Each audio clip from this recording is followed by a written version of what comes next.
What's going on, people? What's going on? It's your boy, Mr. James Carrington, back at it again. How y'all doing out there? I know it's been a hot minute uh, since I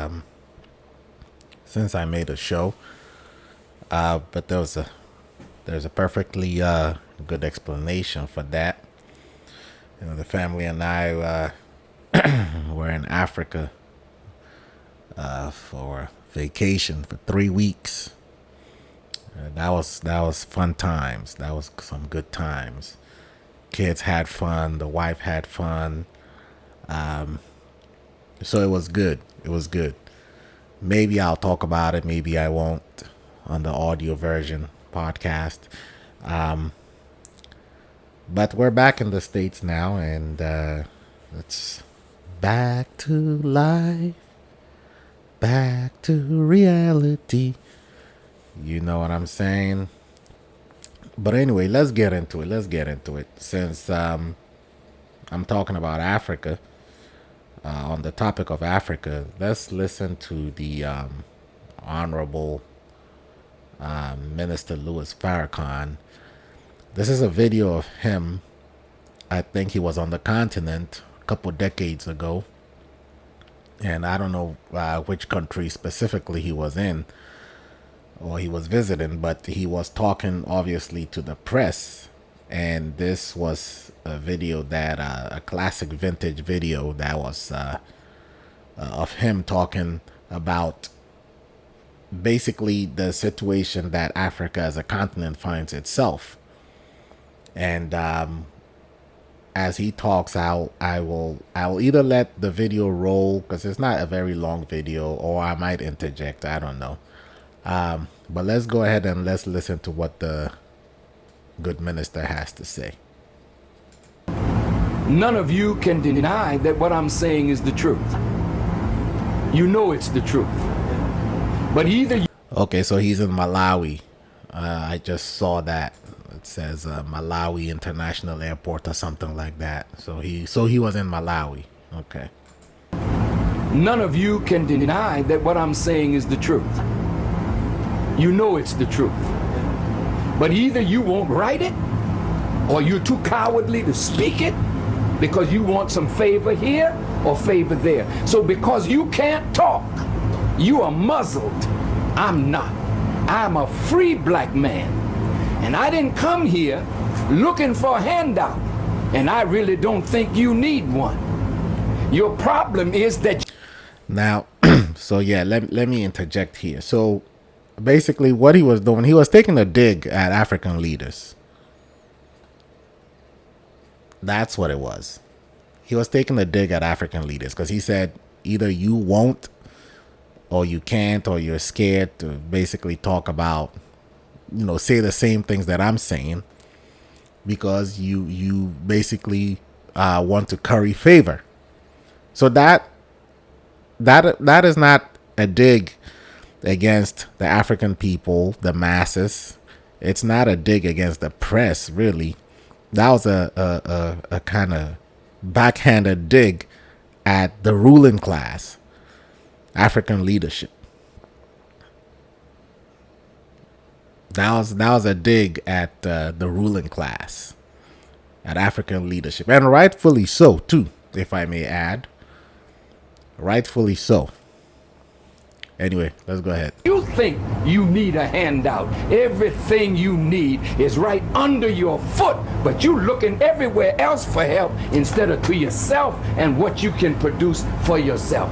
This is Africa's dilemma. You are parading yourself before the world as international beggars when you gave civilization to the world. Your problem is not America. Your problem is not Israel. Your problem is not Britain. Your problem is your disunity and your dependence on others to do for you what you could do for yourself.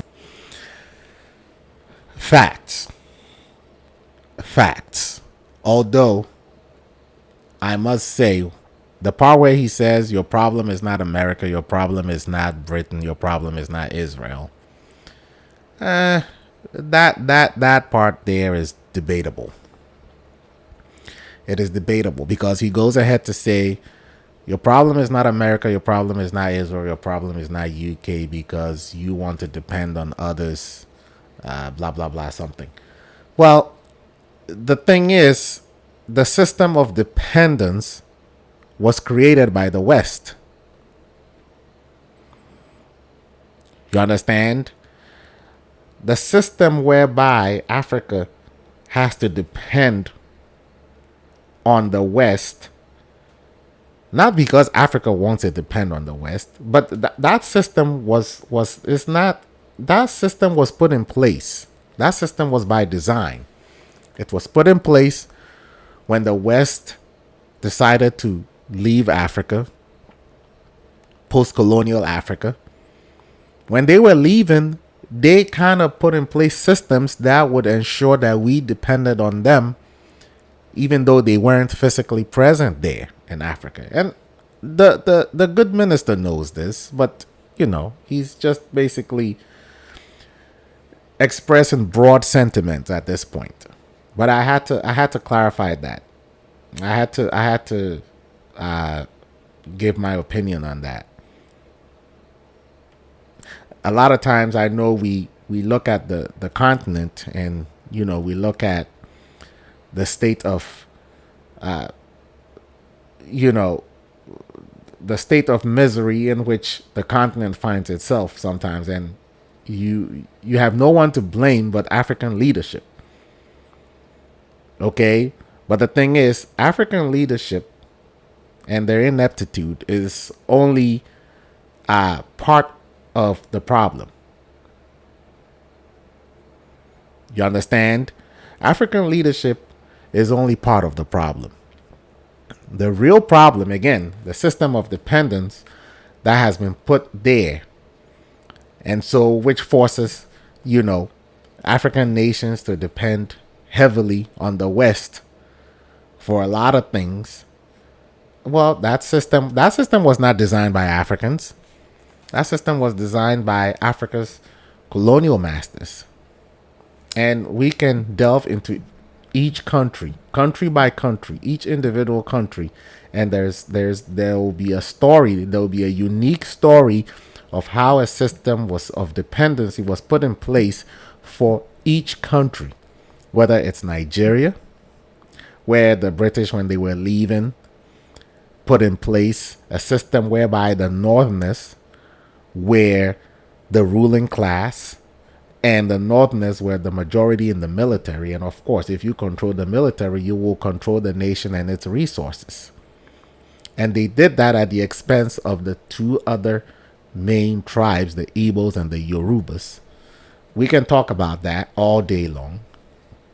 And because of that whole thing that they did, Nigeria, even though pound for pound, Nigeria is one of the most. Nigeria is. How do I explain Nigeria? How do I describe Nigeria? Pound for pound, Nigeria should be one of the richest nations on earth. But because of the system that was put in place when the Brits were leaving, to cause a dysfunction in the way Nigeria is governed, Nigeria has never found its place in the world. Nigeria has never found its rightful place as a sovereign nation because of this unity. And this is this unity that the good minister is talking about. That disunity is not there because Africans want it that way, and we're using Nigeria as as a microcosm, right? The disunity that you find in Nigeria between Yorubas and the Igbos and the Northerners, the Fulanis and the Hausas, that disunity is there because it was designed and put in place by foreign powers, aka the British, when they were leaving. So to just talk about this unity in Africa in such simplistic terms is doing a disservice to Africans. But enough talking. Let's go ahead and listen to the good minister. So I don't have to come back here anymore to help you. The help is already here. The knowledge is already here. The land is here. The sun is here. The water is here. The minerals are here. You have some of the finest minds in the world, but they're in Europe and they're in America making money while Africa suffers. Why don't we create politically stable environment and call the children of Africa back home to help build Africa? We are your children. Very good question. Why don't we create politically stable systems of governance on the continent and call the children of Africa back home? A very good question. But again, it goes back to what I said. If there is any sort of instability in African governments, in any African nation, if you take a look at a typical African nation which has a despot as a ruler, right? And you dig into the history of how that despot came about, came to power, came to rule for so long, plundered the nation's resources, and is still there, you will always find that they were helped by the West. Nobody becomes a president in Africa for 27, 28, 30 years, 36 years and stuff like that, 40 years and stuff like that, becomes insanely rich while they're in power without being helped by the West. The West is always complicit in helping these people become dictators and in helping these people thrive and in helping these people loot and plunder their own nation's resources, which, if I might add, after said looting and plunder, where do they go and hide these riches? In the West. In the West. You take the story of Mobutu of Zaire, for instance. Mobutu at the time of his death was worth like $5 billion. And yet the average Zairean was living on less than $2 a day. And you figure, where did Mobutu pack or hide all this money? It was in places like France. It was in places like Switzerland. I don't know too much about the US when it comes to Mobutu, but you know, it was in places like Belgium, French-speaking countries, French-speaking Western nations. So again, to say that, you know, there is this unity and there is unstable forms of government in African nations, and that's due to Africans themselves, that is not factually true. There is more to that. And the good minister knows this. I mean, if you're a student of history, you know this. We all know this. It's an open secret. As a matter of fact, it's not even a secret. It's just fact. It's just there for everyone to see. And interestingly, the Queen of England just died yesterday. May she rest in peace. And her death has opened up so many circles of debates online where, you know, some people are mourning her death and her passing, and others are like, why are you crying over her death? Because in their opinion, her legacy to not Britain, but to African nations and other nations that, when Britain was at the height of its imperial power, conquered, the legacy that Britain bestowed to these nations which it colonized was not a good one. And for the most part, because she was the reigning monarch for over 70 something years, So if you talk about imperialism in modern times and some of the destruction that took place in the name of colonialism and in the name of imperialism or for the sake of colonialism, most of it, especially if it was coming from the UK, was under her reign. I'm talking modern imperialism now. I'm not talking about, 100 years ago or 150 years ago. I'm talking about, you know, past 7 decades. So people are talking about all these things that happened under British rule, and what the Brits did or didn't do, how the monarchy oversaw some atrocities, a lot of atrocities, a lot of looting, a lot of plundering of natural resources of other countries. I mean, the monarchy is wealthy, not because it created the wealth on its own, but because it took that wealth from other nations, from other continents, and brought it to the UK.